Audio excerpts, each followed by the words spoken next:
Good afternoon. I'm Mike Van Duzen, Executive Vice President of the Woodrow Wilson Center, and I want to heartily welcome all of you here today to participate in today's conference on the BRICS countries, Brazil, Russia, India, China, and South Africa. Today's conference is brought to you by a broad cross-section of programs here at the Woodrow Wilson Center.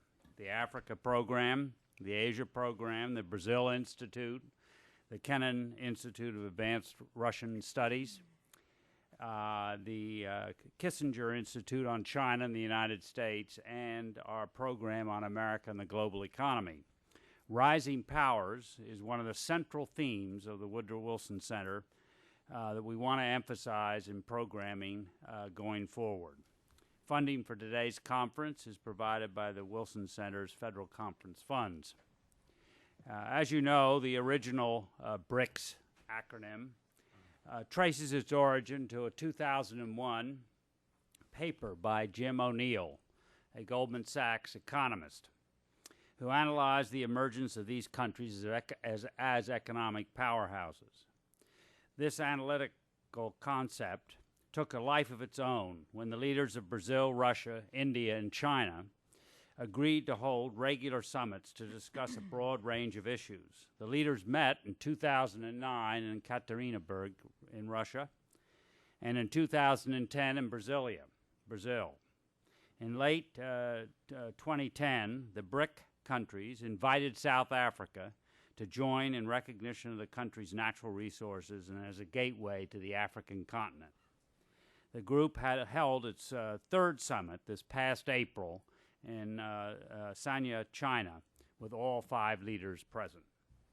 Over the last decade, the BRIC, now BRICS, term has come to symbolize the growing power of the world's largest emerging economies and their potential impact on the global economic and increasingly political order. All 5 members of BRICS are current members of the UN Security Council. Russia and China are permanent members with veto power, while the rest are non-permanent members currently serving on the Council. The BRIC countries collectively represent about 26% of the world's geographic area and about 40% of the world's population. And I suspect countries such as Turkey and Indonesia are or will soon be knocking at the door to join. At the same time, it remains unclear the extent to which BRIC countries represent a cohesive unit, or just a clever acronym. Substantive differences in economic performance, demographic trends, and geopolitical interests among the BRIC countries all raise questions about the future performance of these countries, both individually and collectively. Today's conference brings together 5 leading experts who will address how each respective BRICS country views its inclusion in this group and the broader political, economic, and social challenges the BRICS group poses to traditional advanced economies. I hope you'll find today's presentations and discussions provocative and informative, and I thank you for coming to the Woodrow Wilson Center for this event. I now turn the conference over to Will Pomerantz. Will is the Deputy Director of the Kennan Institute, and he's taken a lead in putting together this conference. And he will discuss the format for today's session. And again, a hearty thank to our 5 panelists and to Amy Wilkinson for being here and helping bring this to fruition. Thank you. Will?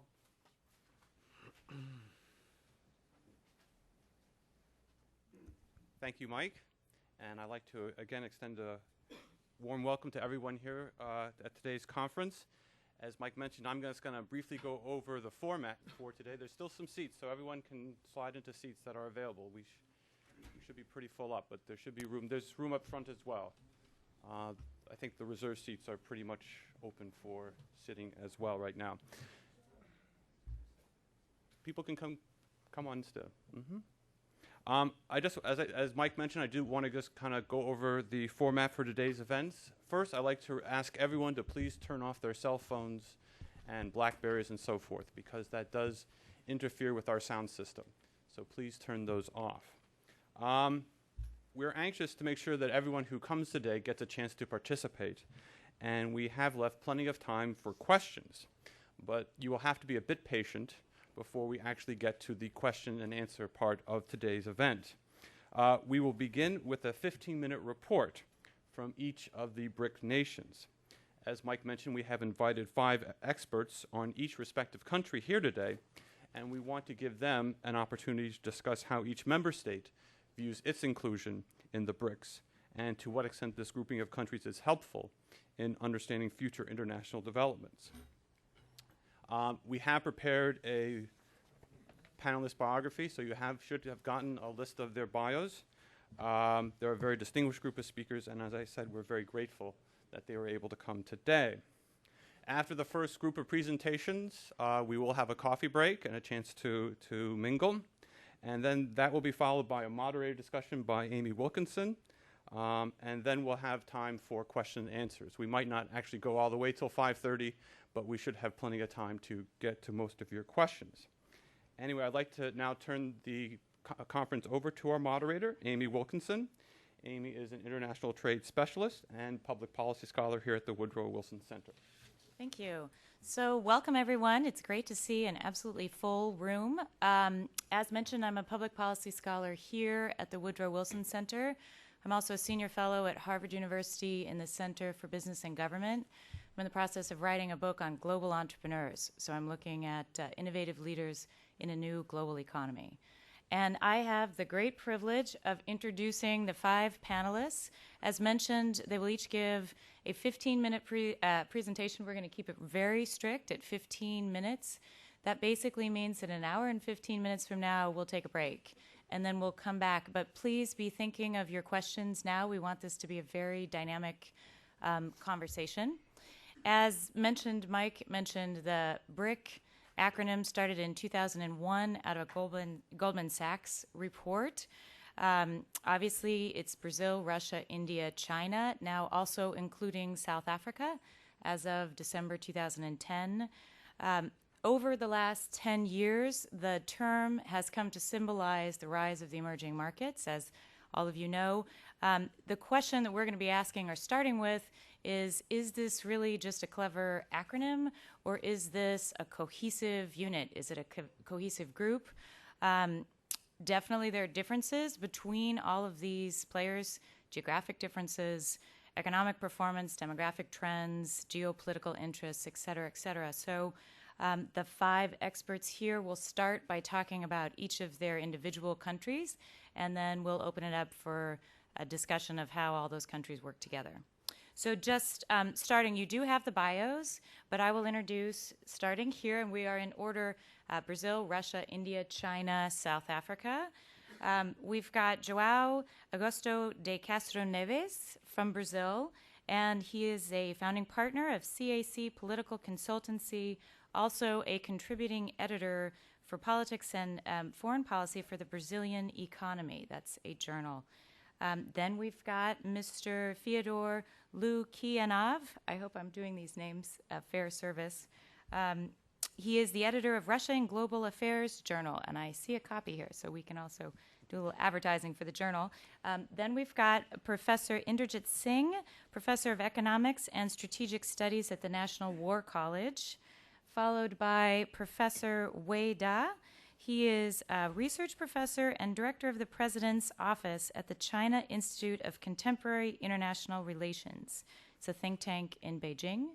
And then last but not least, we've got Mr. Francis A. Kornegay. He's a research associate at the Institute for Global Dialogue, the University of Pretoria.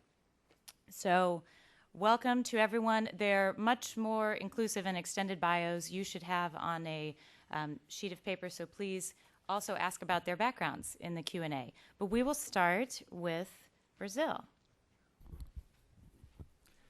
Thank you. I would like to thank the Wilson Center, first and foremost, and I'll talk about the letter B. Well, there are 2 questions in order to begin with. The first one is, what is BRICS, and what does it have to offer the global architecture and global order? I think that's the main question that this seminar seeks to answer. And the second question is, why is Brazil, or each country, a part of BRICS? To answer the first question, obviously, which is the main goal here, one needs to address the second one, each specific country. Just keeping in mind about the first question is that are the BRICS, is this grouping a revisionist country seeking fundamental changes in global order, or just seeking more leverage? In other words, do they want to change the rules of the game, or do they just want a seat at the table? And that, depending on which country you were talking about, the answer may change a bit.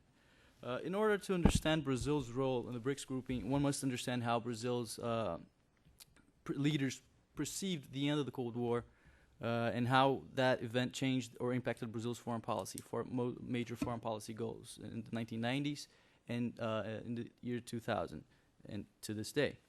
The adaptation, Brazil's adaptation to the Cold War to the post-Cold War period was mainly a function of the perception that Brazilian leaders had of U.S. hegemony in the world. For the most part, the idea of a foreign policy, of Brazil's foreign policy, that will lead the country into the mainstream of international society remained active throughout most of the decade, the 1990s I'm talking about. But there were caveats, there were limitations to these adaptations to Brazil's path to the mainstream of international society. Brazil's conversion, for example, to the liberal claims was not wholeheartedly when compared, for example, to other countries in Latin America. We have the example of Chile, Mexico, and Argentina. Brazil's rhetoric of modernization in the country, beginning with the 1990s with President Collor de Mello, Brazil's rhetoric of modernization that included market reforms, acceptance of human rights regimes, climate change, non-proliferation, was also accompanied by a more traditional concern with autonomy and the national interest. In Brazil, there was created a fuzzy notion of autonomy. Autonomy is a key concept to analyze Brazilian foreign policy throughout most of the 20th century. In Brazil, in the 1990s, after the Cold War, Brazilian leaders created this fuzzy term of autonomy through participation in international system, in regimes, etc. Therefore, throughout much of the 90s, it seems that Brazil's conversion to these liberal claims was a result much more of necessity, seeking credibility, a foreign policy that was conditioned by the need to stabilize the economy. Brazil had the highest inflation rate in 1970s, 1980. And it was much more the result of a necessity and not so much of conviction of Brazil's leaders. Brazil accepted these rules from reading archives and reading the rhetoric and the speeches of most leaders, foreign policy leaders throughout the 90s. Brazil, for example, just to cite an example, Brazil resisted the U.S. initiative for a free trade area of the Americas in the 1990s. And there are other examples of how Brazil's adaptation to this post-Cold War order in the 1990s were more reluctant or ambivalent, to say the least. Nevertheless, much of Brazil's foreign policy goals depended on the success of Brazil's economic policies in the 1990s. So Brazil, as I mentioned, and I can get into detail more later, Brazil's in the 1990s, the main goal of the governments in the 1990s, of three presidents that we had, Collor de Mello, Itamar Franco, and Fernando Cardoso, was to achieve economic stabilization of the country. The Real Plan, which came in place in 1994, reached that goal. But there were costs, and one of the costs was Brazil's foreign policy had less leeway or autonomy in which to function. Basically, Brazil needed the support of the United States, needed the support of the IMF, of multilateral institutions in order to implement this economic plan, a successful economic plan. In the year 2000, it became clear that as the perception of American hegemony became clear, as Brazil's leaders perceived the hegemony of the United States as more not benevolent or more threatening to the country, Brazil's dissatisfactions with with the order also increased. And I'm talking about the year 2000s because first of all, there's 9/11 and the war on terror and the Bush administration, or you are with us or you are against us policy. And also in 2003, the election of Luiz Inácio Lula da Silva in Brazil, a left-wing, traditional left-wing labor union political leader in Brazil. Those two events combined with the Iraq War in 2003 against the will of the United Nations Security Council, the war on terror, as I mentioned, and also unmet dissatisfactions, actually, from Brazil's point. Brazil ratified the Non-Proliferation Treaty in 98, expecting to gain something from it, and it didn't. And we're going to mention this because it has a interesting comparison with in the India case. So in the year 2000 and 2003 onward, Brazil became more dissatisfied with American hegemony. So the adaptation, the ambivalence that I was talking about in the 1990s, became more apparent, or Brazil's dissatisfaction or mildly revisionist stance increased in the year 2000. And to this day, look at the Iranian case, Brazil's adventure in the Middle East and other places. So to a large extent, what happened in the first decade of this century reinforces some aspect of Brazil's ambivalent adaptation and its strain of international activism. A bid for a permanent seat in the Security Council that was launched together with India, Germany, and Japan. Brazil commands the peacekeeping operation in Haiti, the MINUSTAH. Brazil's brand of South-South diplomacy with African and Latin American nations, emerging powers coalition such as the India-Brazil-South Africa Initiative, IBSA, the basic and climate change negotiations with Brazil, South Africa, India, and China, and the BRICS. Why has Brazil achieved this more prominent role in the past decade or so? First of all, Brazil benefited from a relatively stable global economic environment until 2008, of course. So there are some consistent drivers of Brazil's rise in the 21st century. And I'd like to mention three.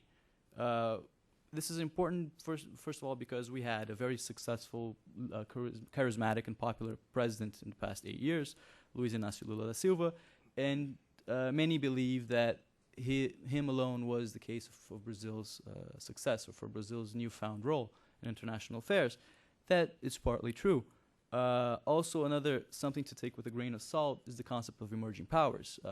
This sounds a little bit like early 1970s redux, when we talked about, back then, people talked about key countries or pivotal countries, and then came along the first oil crisis, the Vietnam War, and the second oil crisis, and the lost decade for Latin America and many countries, developing countries in the 1980s, and key countries became suddenly an archaeological concept in international relations. So it's nice always when you talk about emerging countries to take that with a grain of salt. But the three main drivers behind Brazil's rise are, first one is political stability. Just to make it in a nutshell, Brazil in the past 20 years came from a process of democratization in the 80s, new constitution in 1988, impeachment of a democratically elected president, re-election of the first re-election of a civil president, and the opposition rise to power with Lula and the Workers' Party, meaning that in the past 20 years, every major political force in Brazil had their turn at the governmental helm. The second driver is the economic stability of Brazil, beginning with trade liberalization in the multilateral level, the GATT and WTO agreements, and also in the regional level, the Mercosul, the regional integration, privatizations of state-owned enterprises, macroeconomic stabilization, as I mentioned, the Real Plan, more control of public spending, fiscal responsibility, more transparency, and the creation of Brazil's national champions like Vale do Rio Doce, the mining company, Petrobras, the oil company, Embraer, just to name a few. As a result of sound economic policies of the past two administrations, Cardoso's and Lula's, and a favorable global economic environment, Brazil enjoyed the benefit of a period of sustainable economic growth. And the country remained relatively resilient to the crisis, the financial meltdown of the past of 2008 and 2009. And the last driver is the social improvements of the country. Sound economic policies that I mentioned, combined with a cluster of social policies such as conditional cash transfer programs like Bolsa Familia, led to a successful process of poverty alleviation in the country and the emergence, for example, of a new Brazilian middle class. This is important because according to recent studies, social inequality in Brazil is decreasing faster than any other BRICS countries, and the middle class today corresponds to nearly 50% of Brazil's population. That is 95 million. That's the highest rate in Brazil's history. So what do these changes mean in terms of foreign policy? In general, I'm just speeding up my pace here, but in general, foreign policy issues which were traditionally restricted to a power elite in the country, power elite circles, have unequivocally acquired a more popular and salient role in Brazilian political life. As a result, these changes have seemed to fuel a general belief in Brazil, and the elite, mainly in the elite, that Brazil should play a more important role in international affairs. But despite these remarkable accomplishments, several aspects of Brazil's emergence are raising concerns among part of the Brazilian political and economic elite and international community. It's not clear how this newfound economic power will transform itself in political clout. But that is something that we can talk later. Just to finish, I'll just mention some of Brazil's foreign policy priorities and challenges in this century, and most of them have a characteristic of ambivalence. For example, the first one is tensions with the United States. I will mention just a few topics that, for example, Brazil had some disagreements with the United States recently regarding Cuba, regarding Iran, regarding Colombia, and regarding Honduras. But there, at the same time, there's a desire from Brazil's leaders to engage with the United States, but with a certain degree of autonomy. Some people call this a benign indifference, that neither country wants to engage that seriously. There are not a lot of issues on the table between these two countries. There's no free trade agreement on the table anymore, and Brazil and the United States are very protectionist in terms of trade. So it's a very interesting topic to analyze the relations Brazil with the U.S. According to international regimes, Brazil ratified the Non-Proliferation Treaty but did not ratify the additional protocol of the NPT. Regarding trade, Brazil also is in favor of trade regimes, but representing developing countries and fighting against agricultural subsidies and so on and so forth. And environment, the same thing. Brazil hosted the first 92 UN Environmental Conference in Rio, but also emphasizing the concept of sustainable development and not so much of clean energy. So join Brazil's the past 20 years, Brazil's strategy was to join most of the international regimes, but that was accompanied by a mildly revisionist stance towards the stratification of international order, power. The other foreign policy priority is region. The growing asymmetry between Brazil and its neighbors, UNASUR, the Union of South American Nations, creation of new regional institutions, but new regional institutions without teeth, without any real strength. Also the call for the criticisms of Brazil's imperialism in the region, namely in Bolivia and Paraguay. The region has been perceived by Brazilian leaders as, at the same time, a shield or a buffer from the United States influence, and also as Brazil's stepping ladder for Brazil's international and global prestige. And finally, emerging powers coalition. There are many contradictions and a lot of contradictions between each of these countries, but Brazil sees its participation in the BRICS alliance as also part of the strategy of Brazil to increase its leverage in the world and its international influence and prestige. So I'll just end here. Fantastic. Thank you. Thank you very much. I've got an iPhone that is also timing, so we're really serious about these deadlines, and I appreciate all that you said and that you stayed right under 15 minutes. So now a perspective from Russia. Thank you very much. Also very grateful for this invitation. BRICS is extremely popular topic in Russia. While certainly discussion in Russia about this grouping of countries is pretty different from how it was invented initially.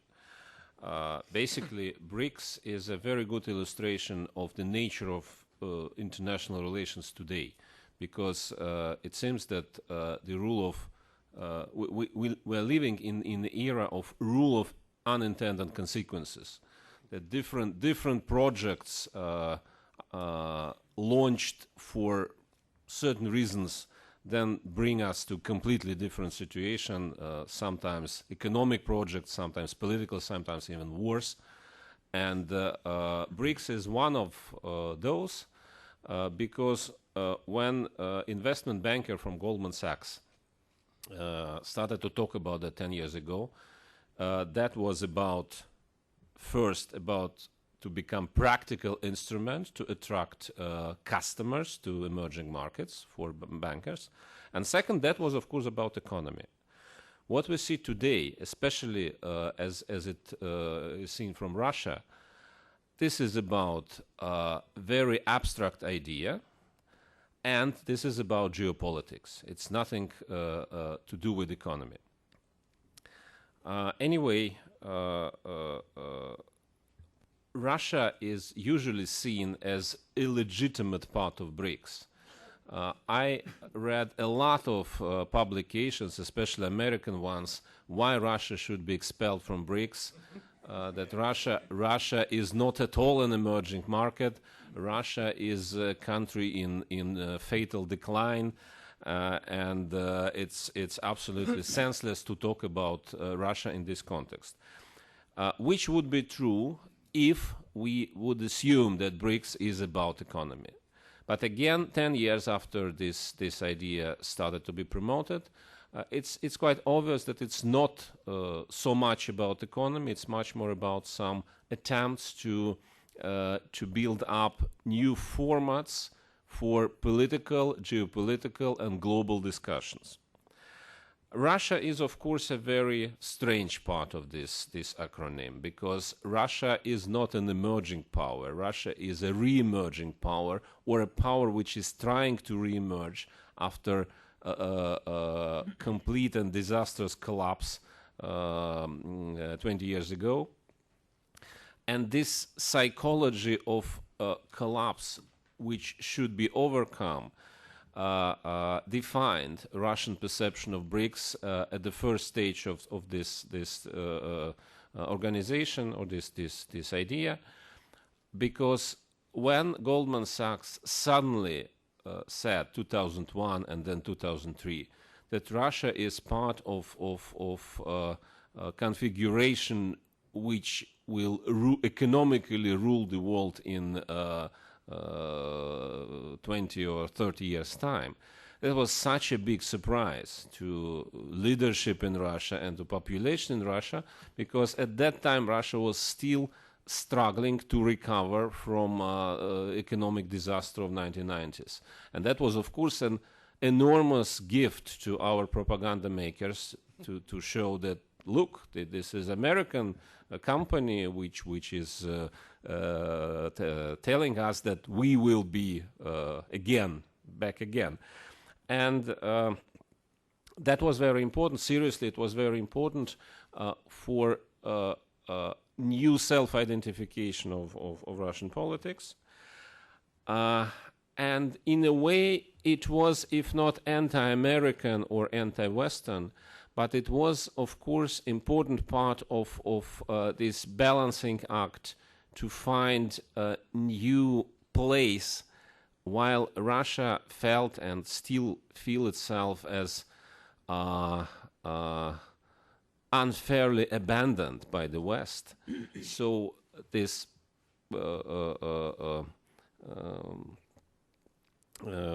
to become part of another very powerful group, that was very, very important for consciousness. At the same time, not only economically but also from the point of view of psychology, Russia isn't part of BRICS, because Russia mentally is rather a typical European post-empire, with all respective complexes and feelings, which is pretty different from what we have in China, Brazil, South Africa, and India. But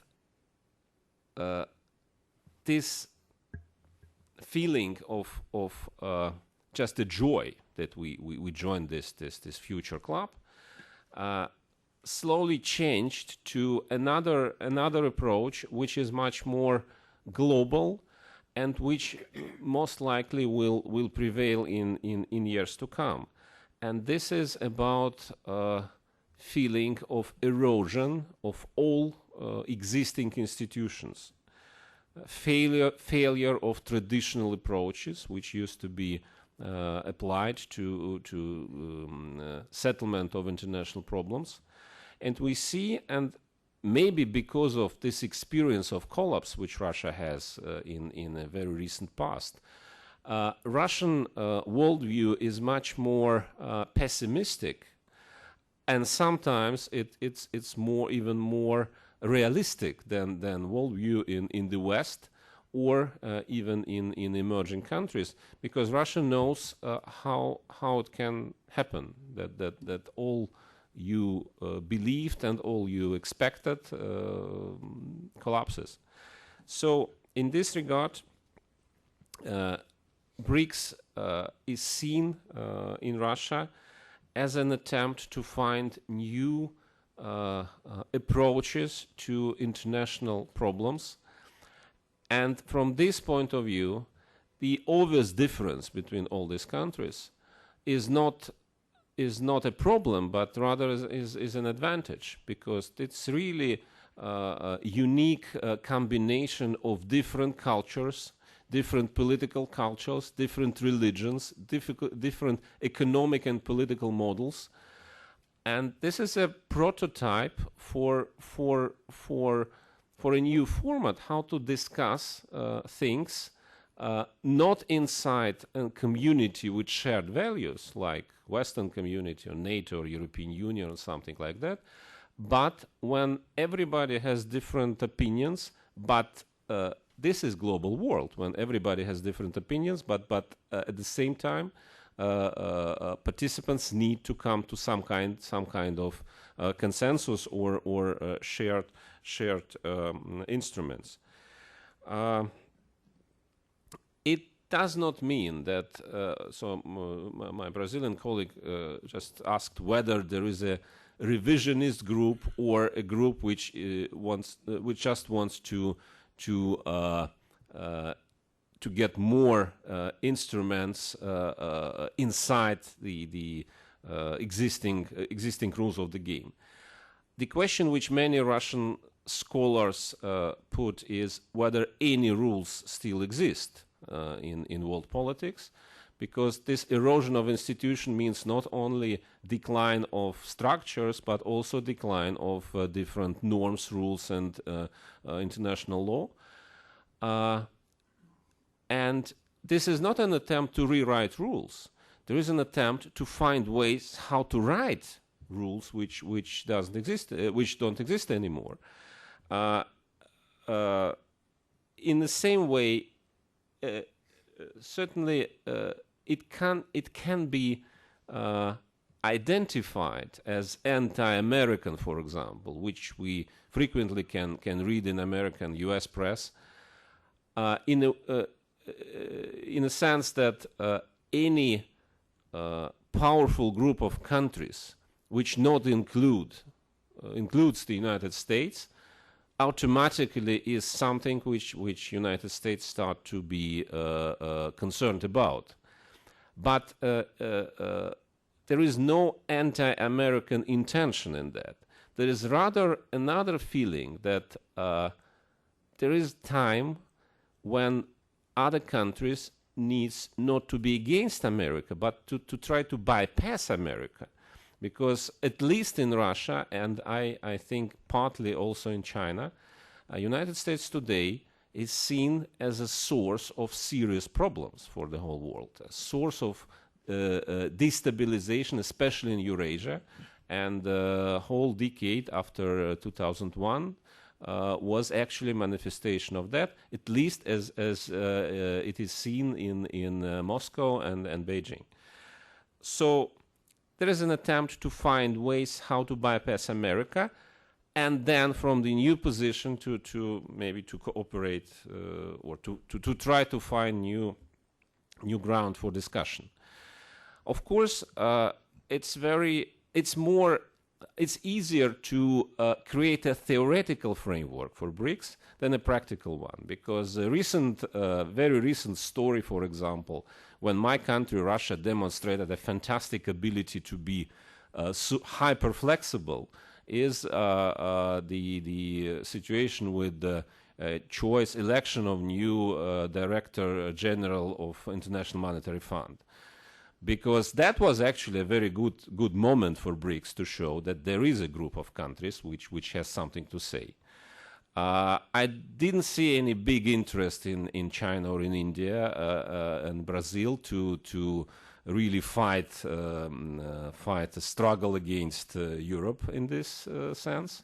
So rather, as you said, benign indifference was maybe demonstrated. But in Russian case, it was fantastic that Russia changed mind 3 times during 1 week.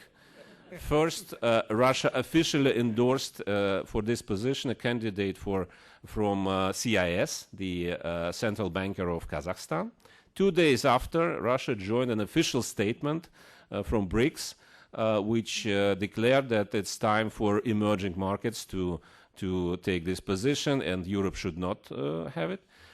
2 days after, President Medvedev went to Deauville and suddenly understood that Christine Lagarde is the best candidate ever, and Russia, of course, should endorse her. And that was, of course, a manifestation that BRICS is not a political grouping yet.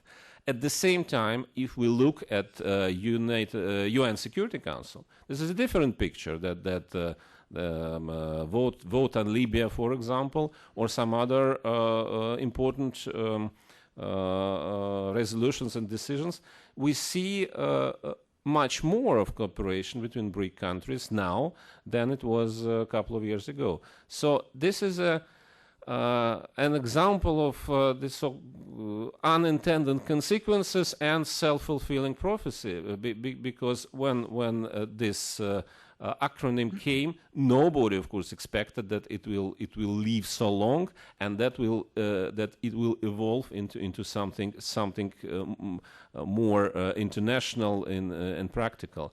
So I think that despite all zigzags we see now, BRICS has future. Maybe not as the main or one of main international organizations, but a factor which will affect almost everything in world politics. Thank you. Thank you very much. And from Russia, we'll go to India. Okay, fantastic.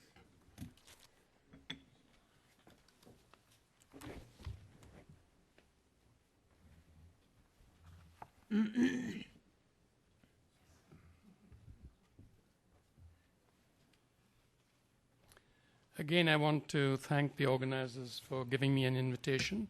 I hope all of you can see this. I have put this as a question mark. And I've taken a broader view to these things. I've asked about an emerging power rather than just an emerging economy. First, I want to tackle this whole question of whether, all right, of whether India is different from other BRICS. And the answer is absolutely yes.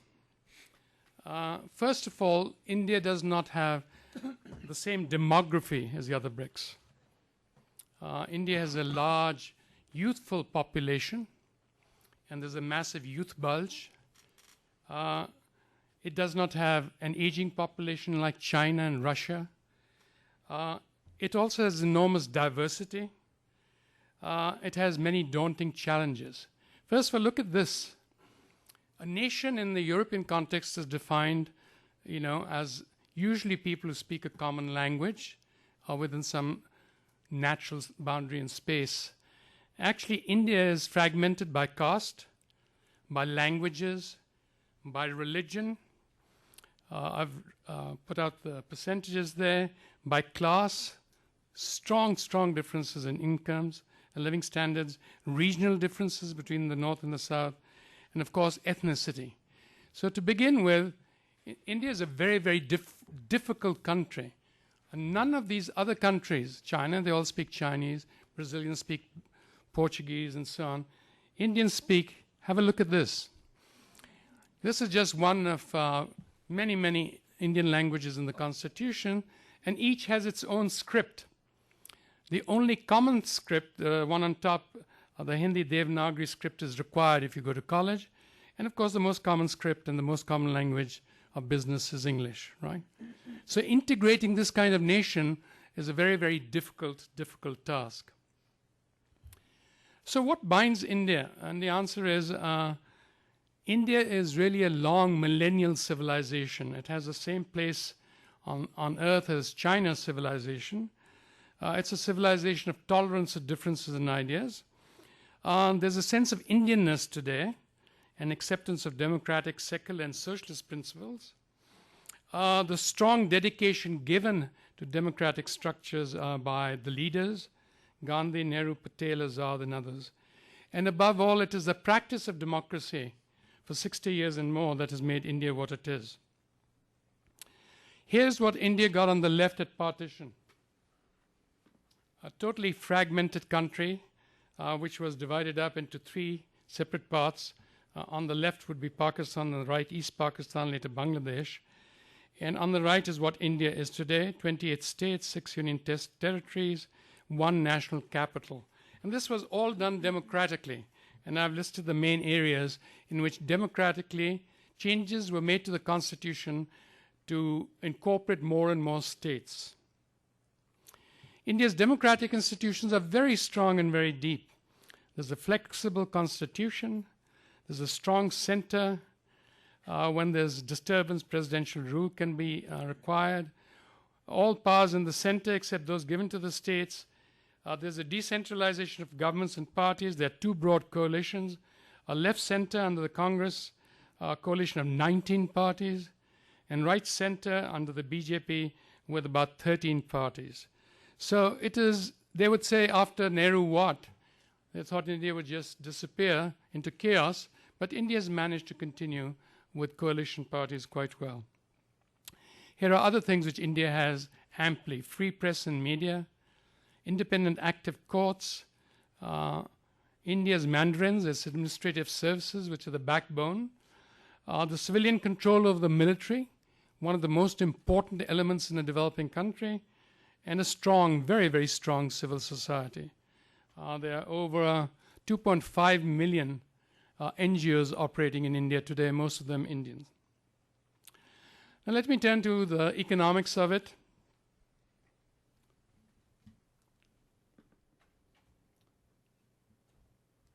This is the GDP per PPP. There's GDP per capita. You can see the numbers for China of nearly 6,000. India has overtaken Pakistan recently with about 3,000. The GDP growth rates, as you can see, have been much higher than Pakistan, in the 8 to 10% range in recent years, except for 2008, when there was a recession. And of course, projected GDPs at this rate are shown on the right, where China will be the largest economy, with EU, US, and India following.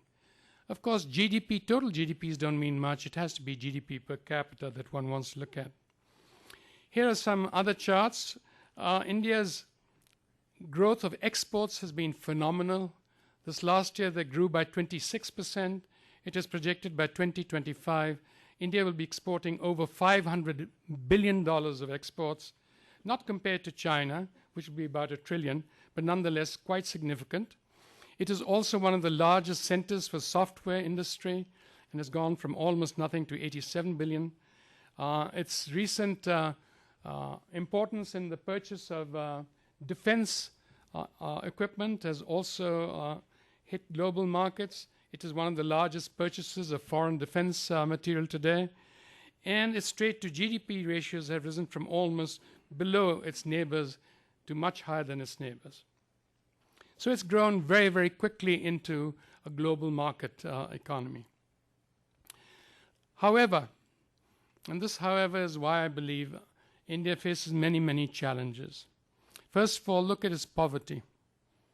Its poverty ratios are very, very high. At $1 per day, 42% of the poverty.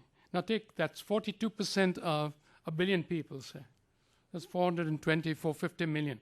And if you take it at $2 a day, that's 750 million people. These are just, the red numbers are desperate poverty.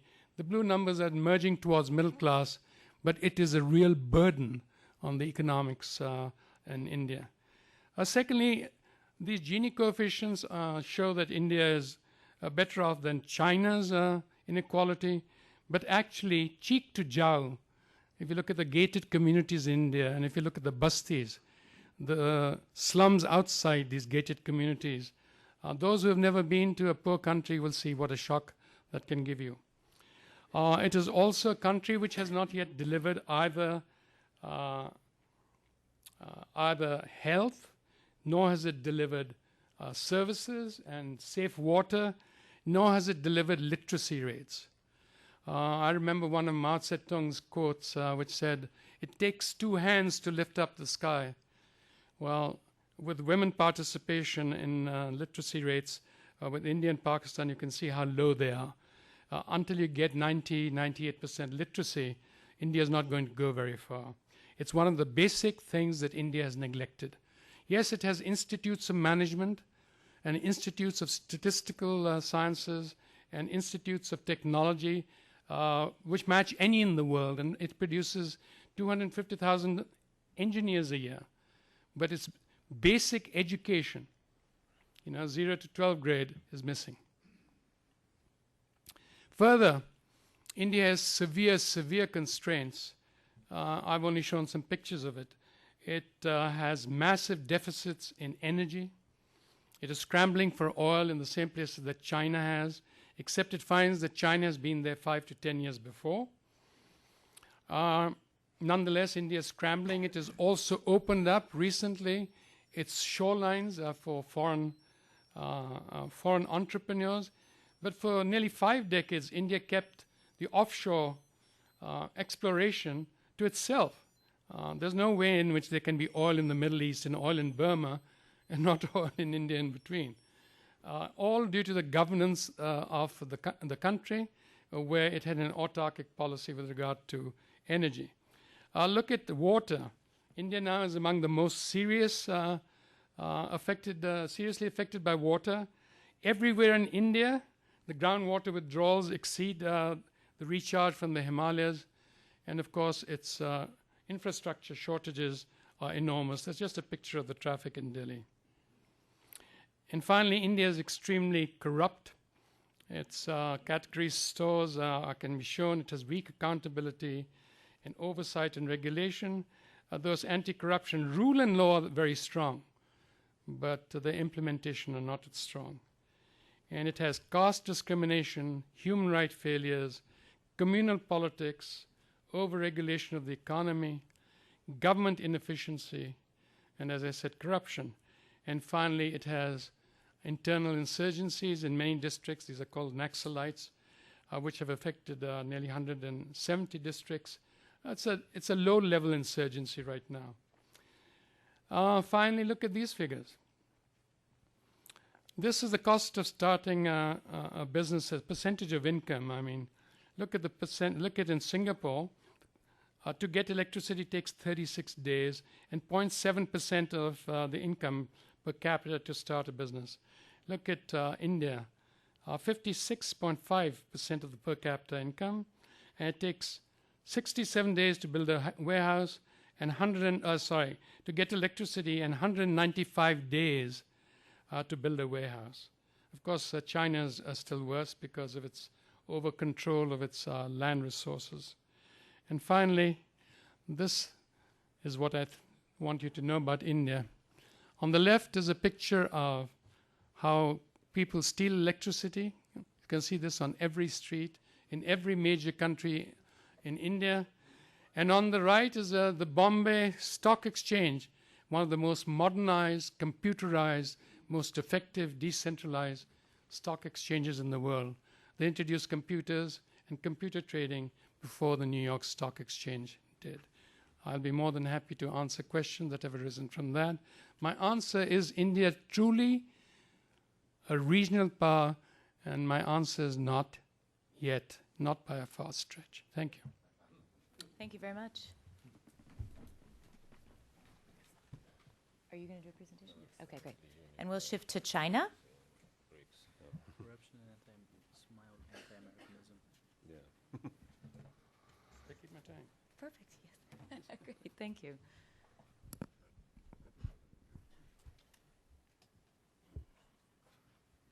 Thank you.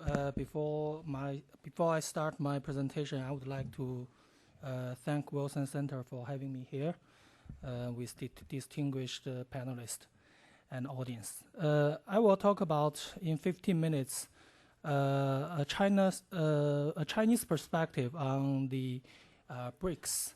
So in recent years, actually, in China, the foreign policy and China's foreign policy and also China's role becomes people's view. I mean, government officials, scholars, and also ordinary Chinese have more and more pluralistic and diversified view on China's foreign policy. But on BRICS, it's very interesting that I found that there are a kind of consensus or mainstream view in China about its role, about its nature, and about its future. So that makes my presentation much easier to summarize what is a Chinese perspective or Chinese view. So I will talk about two things actually. One is from China's perspective, what is BRICS, and the second question is what is not from China's perspective. So I think I will start from the first one. From China's perspective, BRICS is, first, it's a symbol representing the trend of power shift in international politics. Secondly, it's a propellant of reform that emerging countries can express coordinated voice on global governance. And third, it's a facilitator for sustainable economic development of the world, and also the cooperation among emerging economies. I will explain it one by one. First is about power shift. I think this is quite clear here, so I won't waste a lot of time, but just mention it here. The population, 42% of the whole world's population in BRICS, and also territory and the GDP, 15%. This is 2008 statistics, and the voting shares in World Bank and also in IMFs are, increasing. And more importantly, I think all BRICS countries will be in UN Security Council in 2012. India and South Africa will be the member in the Security Council next year. And also, besides those 5 members of BRICS, next year there will be, I think, 10 countries from developing country and from transitional country in the Security Council. This is, 1 vote higher than the 9 votes that you need to have a resolution in Security Council. And also, very important, I think, BRICS, from Chinese perspective, it's an institution comprise non-Western major powers. I think maybe this is the only one which is consisted of, almost all non-Western major powers. So from China's perspective, we think it's representing the trend of multipolarity and also democratization of international politics. That means the international politics will not be monopolized by the Western countries. And finally, I think we are in China. I think also in other countries, I think we all believe that we are facing a very critical period in next 2 decades, in next 20 years. During next 2 decades, I think the balance of power, especially the balance of economic powers, will change dramatically, and the emerging economies will occupy more important roles, or rise collectively. So here says some. I think you are very familiar with that. The 10 biggest economies in 2050. Almost half of them from BRICS country. And Goldman Sachs have several statistics. I think they compare China and the U.S. By 2027, and the BRICS with G7. So BRICS are almost as big as G7, and also BRICS contributes to the global economic growth, almost 30%. And also, after the financial crisis, it's the contribution rose to 45%. So in this very critical period, next 2 decades, I think it's very important to strengthen the cooperation and the coordination among the emerging economies, which will shape the international politics in the future. And the second is we think that BRICS is a reformer of the global governance. This kind of belief comes from China's experience in past 30 years. We all know that China experienced unprecedented economic modernization in past 30 years. And China accomplished that by connect China's economy with the whole world, and by reform and opening up to the outside world, especially the Western countries. So this kind of experience makes China a kind of status quo power in general.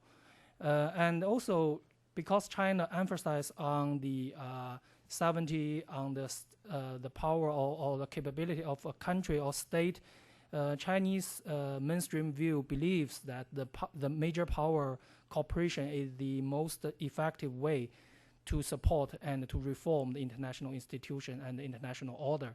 While the BRICS is, consists of 5 major emerging power in the world. And at the same time, China's identity as a developing country and a transitional country makes China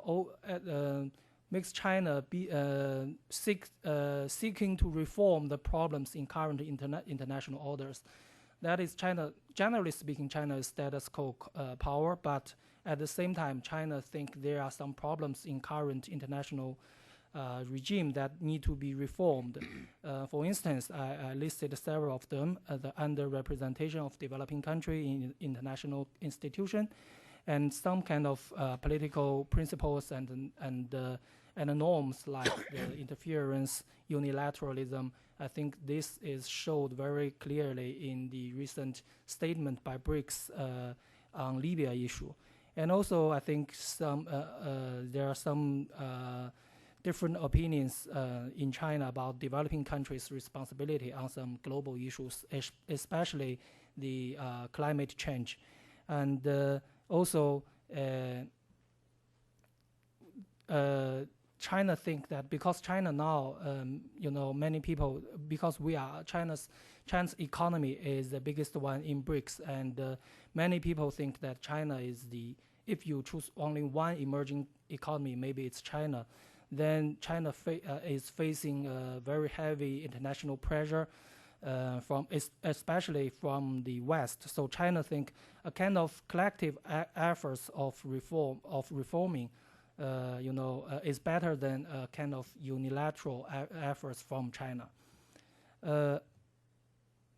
And the third is we think that BRICS is an instrument to support the economic growth of China and the world. I think the BRICS country have kind of supplementary comparative advantages.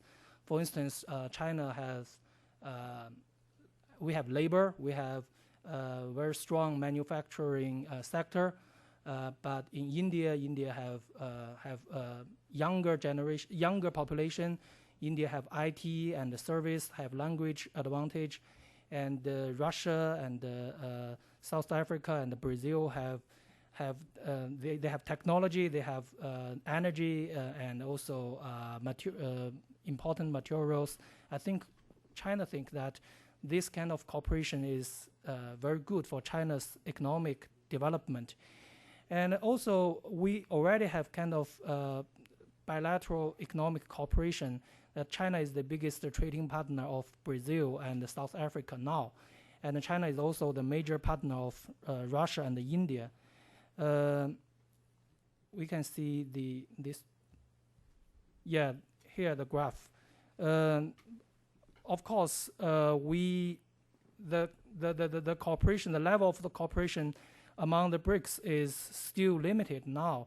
You can see that China's biggest trading partner is the EU, and then US, then Japan.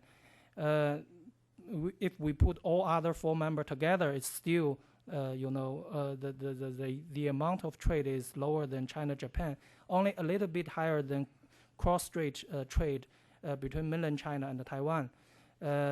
But it's developing very fast. In 2010, there is a 40% growth. And the last point here in the economic cooperation, I think, is China think they're coordinating, those 5 members coordinate views on world macro economy and also finance is very important, because we are facing, at least China is facing many pressure from the macro, global economy level. For instance, the quantitative easing, the inflow of the hot money, the asset pricing bubble, and also stable energy and a stable supply of energy and materials, and also the free trade, reform of financial supervision, international monetary system, etc., etc. And then my second point is about what is not, what BRIC is not. I think first, from China's perspective, we don't think it's a block to challenge the West or topple current international institution. Second, it's not going, the BRICS is not going to expand and institutionalize hastily. Third, it's not a silver bullet to solve the bilateral problems between the member states. We can see this from several relationships here. BRICS and the G20, BRICS and the G7, and BRICS with other institutions among developing countries. China's mainstream view think that G20 is still the primary global institution for economic governance, so we should support it, either BRICS and the G7.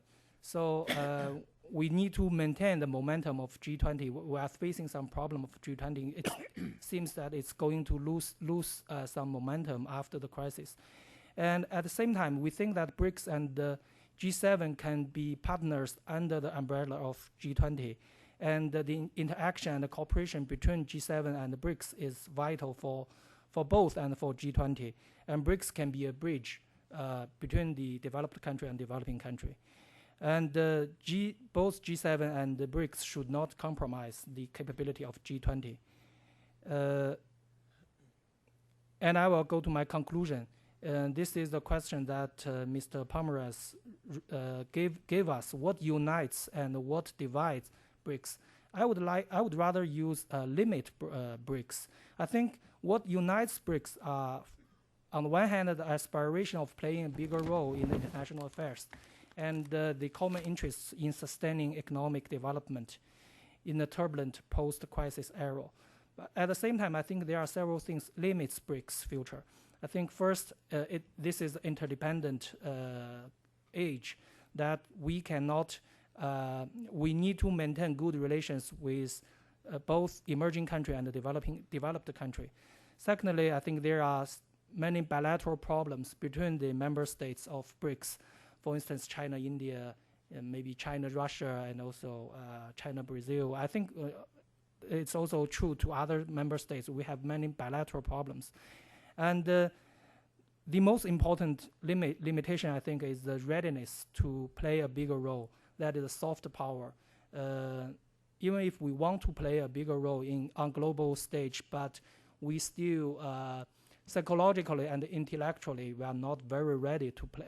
We don't know how to play that role. For instance, China want to play a bigger role among developing countries, but we still don't have that kind of blueprint and also our talents to serve this kind of role. So I think this is the biggest challenge for the BRICS, especially for China. Okay, I will stop here. Thank you. Thank you very much. And then we've got South Africa as the latest member to join in December of 2010. Thank you. I want to join in thanking the organizers of this conference in inviting me to participate. I happen to be a Johannesburger by way of the former motor capital of the world, and Detroit, and Washington, D.C. Now, South Africa's relationship with the BRICS has, from the very beginning, been a source of controversy. First, the fact that South Africa was excluded from the launching of the BRIC Forum at the inaugural summit in Russia in 2009. Then, whether or not it was advisable and in South Africa's interest to lobby to become a member of BRIC, as opposed to leveraging influence on the BRIC countries individually and collectively from the outside, especially since other emerging powers, like Turkey, for example, are able to swing their own weight in their own right due to their pivotal strategic positioning in their regions. South Africa, as a swing power on a swing continent outside of BRIC, has a certain attraction in conveying a sense of Pan-African strategic autonomy within a shifting East-West power equation. Though South Africa is now a member of BRICS, debate within the country amongst the commentariat and in some political circles continues. But from the very beginning, the formation of BRIC, now BRICS, from the South African vantage point, has been inextricably linked to the future and status of IBSA, South Africa's trilateral relationship with Brazil and India. South Africa's initial exclusion from BRIC raised questions as to whether or not India and Brazil were leaving South Africa in the lurch in abandoning IBSA in favor of enhancing their great power status within an exclusive club of emerging economic megastates, as South Africa's population and market size is nowhere in the league of Brazil, Russia, India, and China.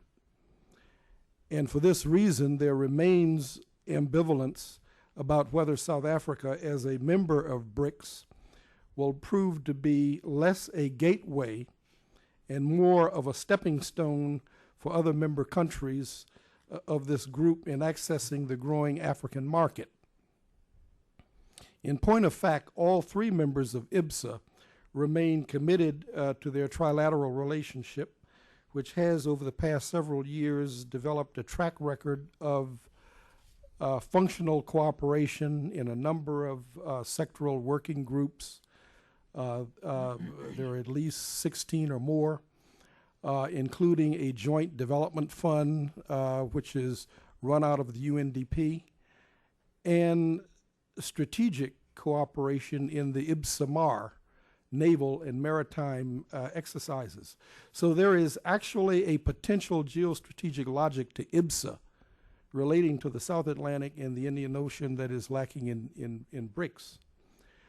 Part of the strategic logic of BRICS is actually embedded in the Eurasian triangular dynamic between Russia, China, and India.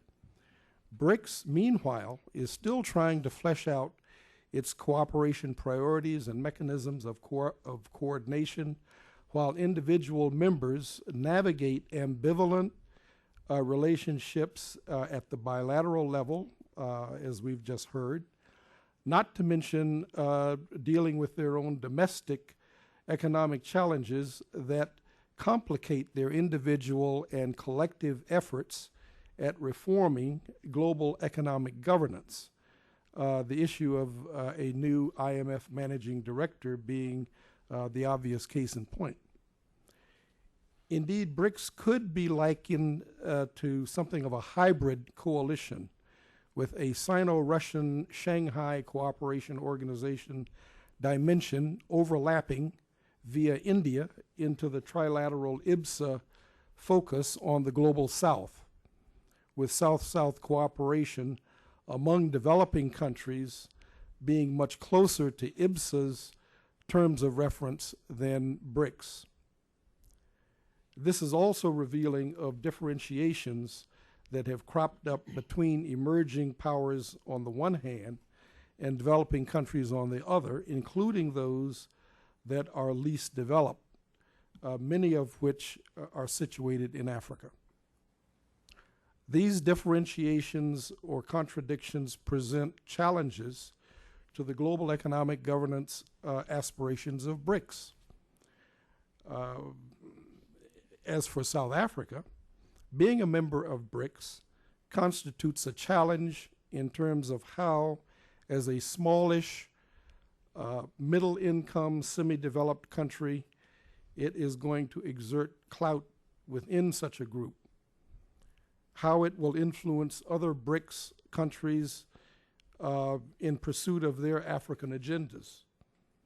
South Africa's potential strength within BRICS resides in how actively it pursues an ambitious regional economic cooperation and integration agenda in Eastern as well as in Southern Africa. This has to do with building a more unified market reflecting considerably greater economies of scale than South Africa's domestic market. Indeed, it has been pointed out that other BRICS economies are still in a process of integrating their fragmented domestic markets into more unified markets.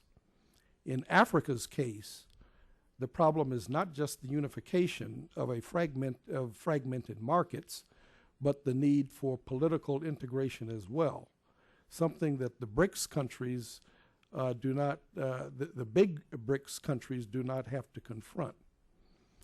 Therefore, if South Africa can consolidate a role for itself as sort of the Germany of what is now being called the Grand Free Trade Area, embracing the three economic communities of the Common Market of Eastern and Southern Africa, COMESA, the Southern African Development Community, SADC, and the East African Community, then it cannot fail but to strengthen its African base of emerging power projection in its relations within BRICS.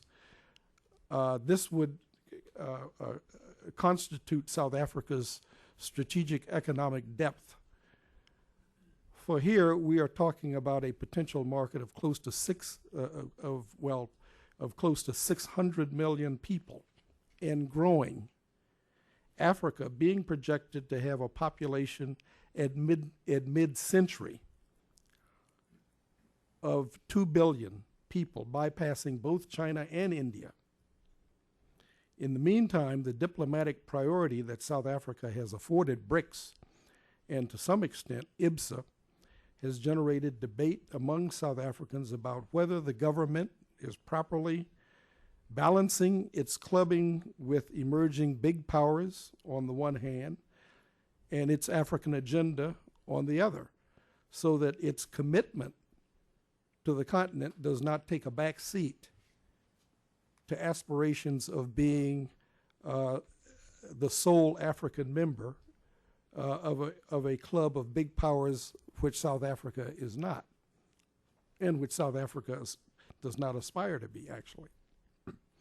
if South Africa could take the lead in championing what could be flagship projects for BRICS, in consummating, for example, the Grand Inga hydropower scheme in the DRC, factoring in, though, environmental implications, and the North-South Corridor infrastructure initiative complementing the Grand Free Trade Area of Eastern and Southern Africa, the two agendas of emerging powers and Africa's developmental agenda would converge in a way that could vindicate South Africa's BRICS membership.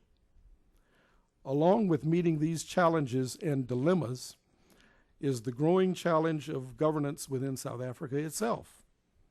Whether the ANC, as the ruling party, can overcome its current political infighting to focus coherently on the country's developmental challenges, something that will require the shaping of an actionable strategic capacity that is currently lacking, but which is necessary if the country is to build, maintain, and enhance its competitiveness with the other BRICS countries within South Africa's African backyard.